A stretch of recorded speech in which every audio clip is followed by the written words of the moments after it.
Hey guys, Eric and Alley again. Today this one I got Joe's Chrysler 200. It's 2013. It's making a very weird sound. We had a bad cold snap in a lot of cars. The alternators, water pumps, everything just froze and broke. It's making a noise, and I just want to show you basically what I do whenever I hear a car making a noise like that. It sounds like a pump sound to me, but you know, yesterday Tony's alternator went and it was making a very weird sound that you wouldn't have associated with an alternator. But yeah, let me show you. This is the power steering pump. The alternator's below it. When it starts making the noise, when I put a stethoscope on it, the power steering pump actually seems louder when it's making the noise, but when it's not, I could hear the vibration in the alternator louder. That's just with like one of them automotive stethoscopes.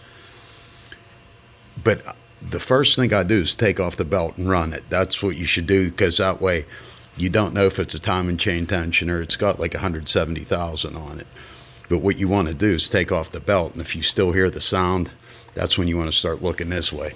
But let me fire it up, just give you an idea what it sounds like. All right, I'm sure you're going to hear this.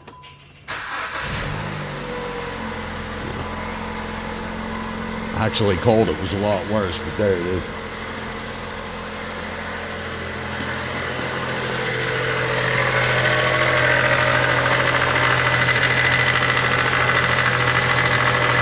Yeah, I mean everywhere you listen to, but the sound's not mainly coming from here with a stethoscope, but that tensioner would be down there. So I'm going to focus around here, and if it doesn't make that sound with the belt off, what I did is I just took a pulse and there it is.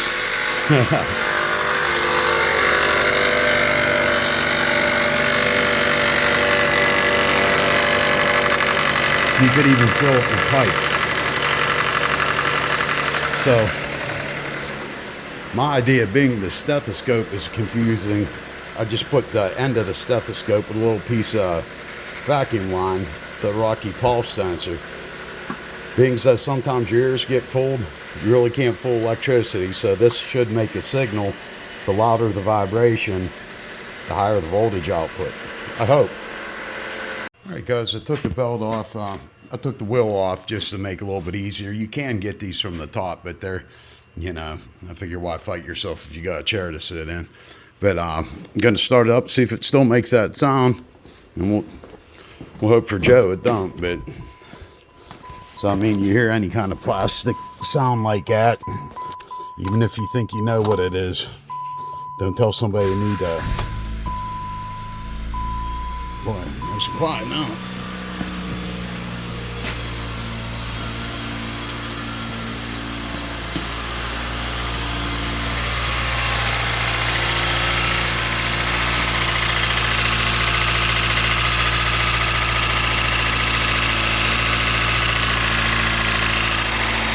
Little noise coming from the front, but it's definitely not the sound we were hearing before, so it's definitely an accessory. I'm going to just spin the pulleys by hand. I mean, the pump seems pretty free. The alternator seems pretty free, just the old squeaky bearing sound. Hey guys, this is just a quick tip. There's a lot of pulleys and not much room to get things around. What I do is zip tie one end, because these serpentines always pop off. Just zip tie it to whatever pulley you could get to, even if you had to go around that power steering line to hold it there. But whenever you get down in there, don't bust your knuckles up. Just get a piece of brake line.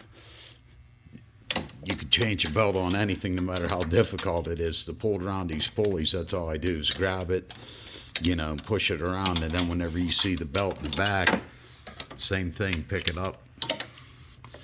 And put the belt at least where you could get it to with your hands. Then I save the crank one for last and put the tension back on it. But just quick tip, this is relatively simple in that the zip tie stayed on the power steering pump. All the pulleys are back on, and this is one of the, I usually use a long handled like a 3/8 ratchet in the socket, but this is one of the few times these tools, these belt tools, that you actually use the And get that off the pulley. The 2-piece. So you can use it like that. These things are pretty cheap. I'm sure we all seen them. You don't use them very much. Like a ratchet will get you out of there, but in this case, I mean, that gave me the perfect leverage. So I always have one of these hanging out, especially if you're a mobile mechanic. I carry, you know, I know you're carrying zip ties. I'd carry a piece of brake line for things like that, because the belt could either be very simple or it could be, you know, a knuckle buster. May as well make it easier on yourself. Guys, this is a shout out to Detroit Axle. These slotted rotors are very cheap, and we put them the whole way around on them, and that was about a year ago. And I mean, these things look pretty damn good for the price. Right, I moved every pulley by hand, and they all spin pretty freely. Even the tensioner, everything's moving pretty free. The only thing I found is the power steering pump. I don't know if you could hear a sound.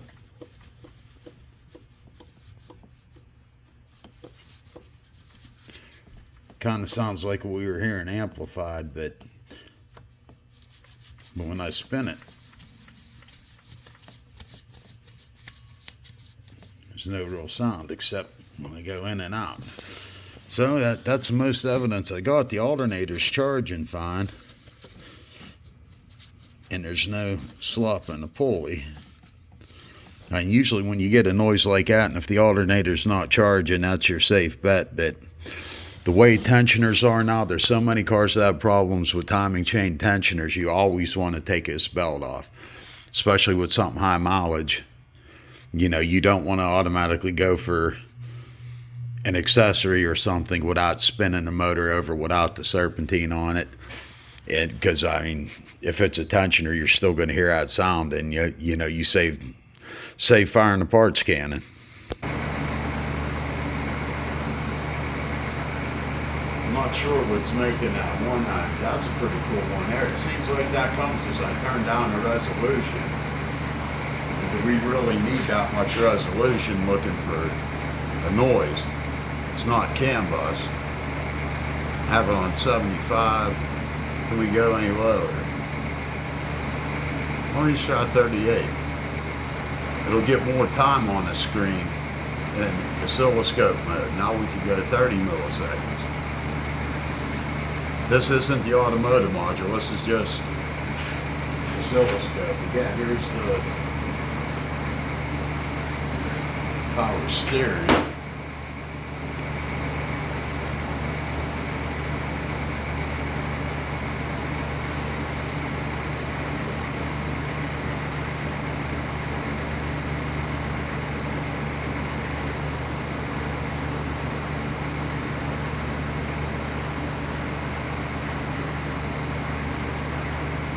Go for the alternator.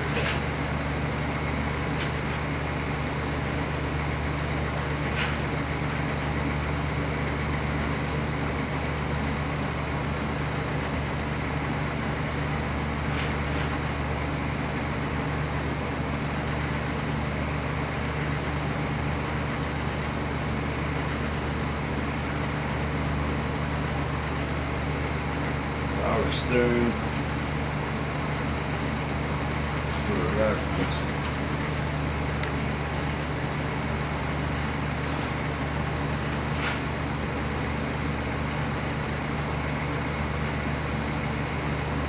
Power steering. Now this is the alternator.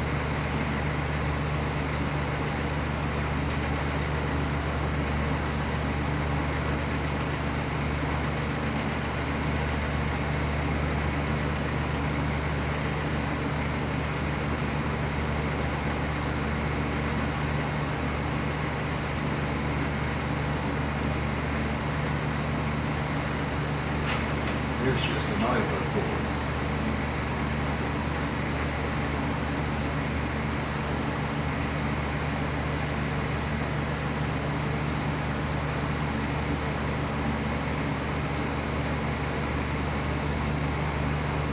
Here's the tensioner.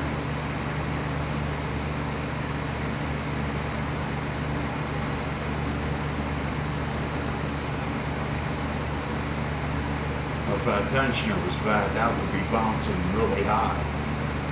Usually you can see a bad tensioner. This is the lower idle.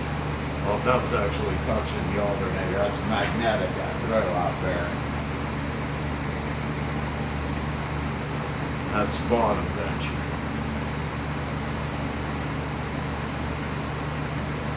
So you can even tell vibration-wise, like that's the bottom tensioner. They're the exact same tensioner. This is the top tensioner. Seems like that one there got a lot more vibration. It's pretty cool. You just touch it to the radiator hose. There's the kind of pulses you can see. Just by touching that to the upper radiator hose.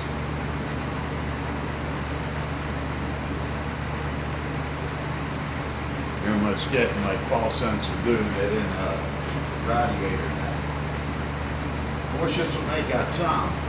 I'm going to give a little bit of gas and see if I can get it to do it again. I mean, it was very obvious, but I think this car also has a misfire under load because the whole engine was bucking when it was making the sound. Alright, this is what I was doing, guys. Just taking this and like touching it on the water pump. And then the alternator.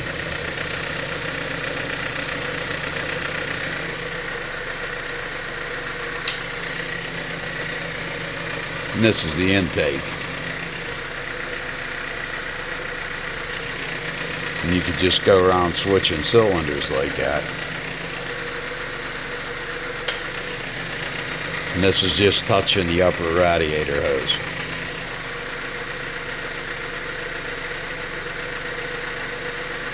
So if there was a need, you could put that in automotive module and capture a lot of data and maybe find a head gasket leak just by touching a rubber hose like that. See what happens on the intake. That's pretty cool. I don't think that'll do.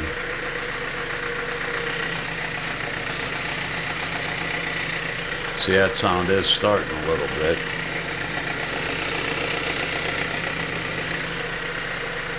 That's the alternator there.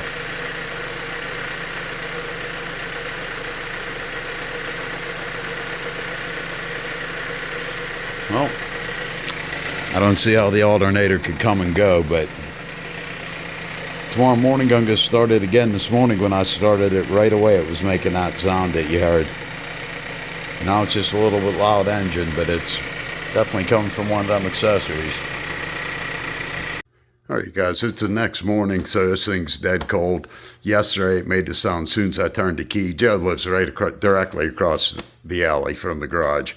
So it's, but as soon as I fired it up yesterday, it made the sound. It's starting to develop it as I pulled it in, so I'm going to just let it go, and I'm going to show you where I'm going to focus. Being the alternator was the highest noise signal, these have like a clutch pulley on them that if any like changes in speed suddenly, the alternator could still spin. So sometimes they lock up and there's a lot of noise in them. On some alternators, if you could see the fins, I can't see the fins on this anywhere, but if you have easy access to the fins, if it's only supposed to spin one direction, through those little holes, put a little screwdriver and turn it. If it goes both directions, it's no good. So it's only supposed to turn one direction, and whenever it's supposed to do its lockout, that's where it makes that sound. So I'm going to focus with that stethoscope towards the front of the alternator, and then just see if, if we could somehow see that signal there on Hscope. See the same setup right where I left it. We got Hscope going there. And this is where I'm going to touch as close as I can to that bearing. Without hitting the belt. Let me try it this way with the camera.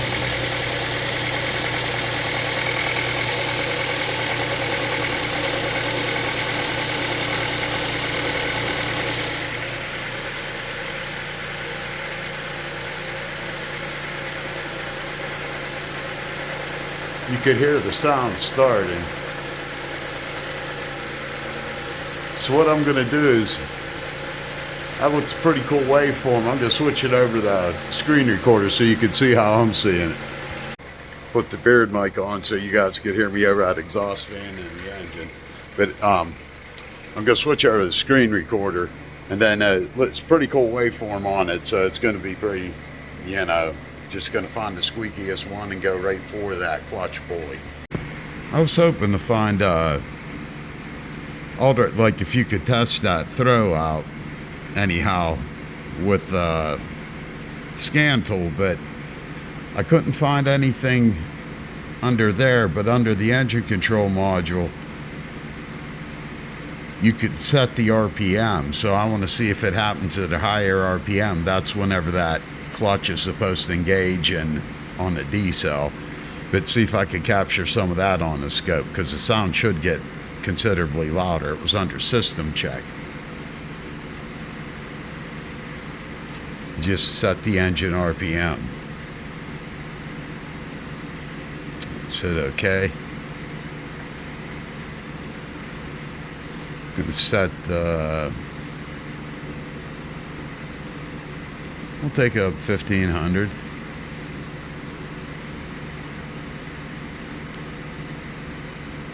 And yeah, 10 seconds. See if that sound does get louder.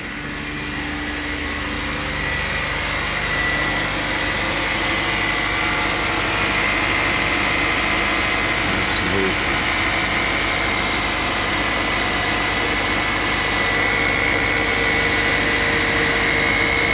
Making a little bit more noise now. Maybe we'll pick up a bigger difference with the scope. We have to be able to catch this fast and now. This is the power steering pump.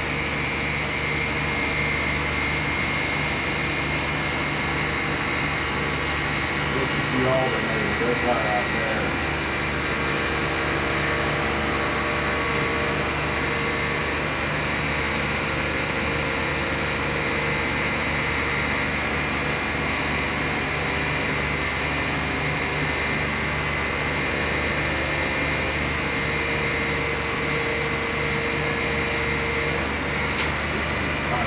Pump again.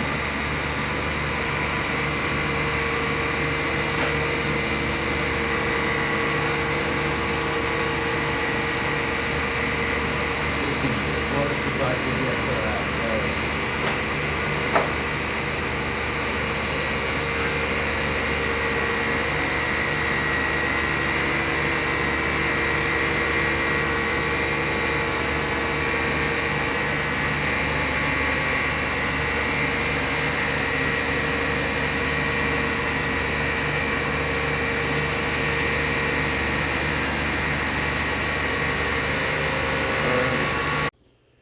All right, guys, I just wanted to leave you with a couple final thoughts. This is a very inexpensive sensor. They're, I believe they were $16 on Rotkey when I got this. It's not a very expensive sensor, but it does have a ton of uses, and it just keeps adding. If you save pieces of tubing, you know, even little pieces, like they'll fit inside of each other, and these will go to different size vacuum ports. You could get adapters, but usually you could just save enough to. This goes into the exhaust. This will work with the pressure transducer or with pulse sensor by adding that little adapter, plugging it into the sensor. And you could definitely time cylinders with it on the exhaust balls. I just made this, clamped it into a heavier hose. That's to keep it in the exhaust pipe. Unless you're doing a really hard, you know, acceleration, sometimes it blows it out. But it's a very cheap sensor, and you could also use it with, you know, other accessories. This is for a smoke machine. This blows up to go into a air tube or, you know, whatever you need it to go into. And then you just plug the pulse sensor in here, and you will get a pulse through the hole. This is what would typically use it. This is also for a smoke machine, but it has a hole in the front. And then you'd put the pulse sensor into the hole. So you have different options. This is what you would typically put into the overflow for the coolant. And then if you have a blown head gasket, you'd get a pulse through it. You have to hold this open when the thermostat's open and put this into the radiator and hold it down. Now, you could use other adapters, like I have a radiator pressure gauge. You could also adapt to them. But when I was using this on there and just touching it on a radiator hose, I was seeing pulses like I do with this. It's a lot easier dealing with a engine with a open thermostat, just touching the outside of the hose, than it is, actually trying to push this down. So, I mean, there's a lot of experiment you could do. I mean, putting it by the fuel injectors, putting it by where you hear a lifter sound. And what's cool about it is this is just a regular, I think I got this at AutoZone or something, but it has threads on it, and that's what I have the rubber hose over, that'll turn it right into a oscilloscope, stethoscope. But if I take that off, the adapter's still in there. So it screws back on for quick use as, its intended purposes. I think I'm going to keep this piece in accessory drawer for the pulse sensor, but sometimes you're looking for a squeaky pulley. You don't even need the scope. That was intermittent, so that's why I wanted to try to trust my eyes more than my ears. But that car does make more noise. That's why I think the misfiring is. So we're going to take care of some plugs.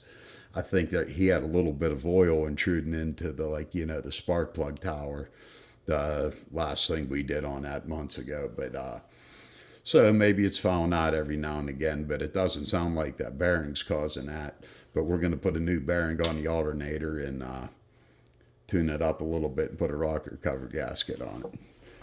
But all right, guys, that was just a little last thoughts I had. Anything that you have, any pieces of hosing that you may get, doesn't take much, and it turns a very cheap, inexpensive sensor into a great first accessory. I mean, before you need to spend a couple $100 on a pressure transducer, these pulse sensors, I mean, they're very cheap. They're easy to make. I mean, there's plenty of projects on do-it-yourself on how to build the pulse sensors. People 3D print these. I mean, they're very, very effective sensors. I'd have a couple of them, but definitely start with one. I'm having fun with it anyways. You could time your ignition to the intake. You could time it to the oil pan. If you got blow-by, this is going to pick it up by the compression going past the rings. If you put it in the intake, I mean, you're looking for valves. You're seeing pulses in there. I mean, you're doing, it's not measuring nothing, but you're comparing pulses to the offending cylinder. The cylinder, you're timing this with like a spark event. So if you see one bigger pulse, there's actually little formulas on how to find out, like in the exhaust, it's not going to be the very next pulse you see after that cylinder firing, if that makes any sense. But with the cylinder identifiers in Hscope, we time that event and we count back depending on if it's a 4-cylinder, a 6-cylinder, or a V8. There's different amounts that you count back to identify the offending cylinder. It's putting compression where it shouldn't be. So, I mean, it's a very cheap sensor, and there's a lot of videos on how to use these for different things. And I'd either start with this, build your own, or, from Rotke. I mean, that's very heavy microphone cable, and, it's a very good deal. All right, guys, thanks a lot for watching. Got a bunch of videos coming up. I just haven't had a lot of time to edit them, but a lot of cool things I think you guys will like. All right, guys, thanks for watching. Adios.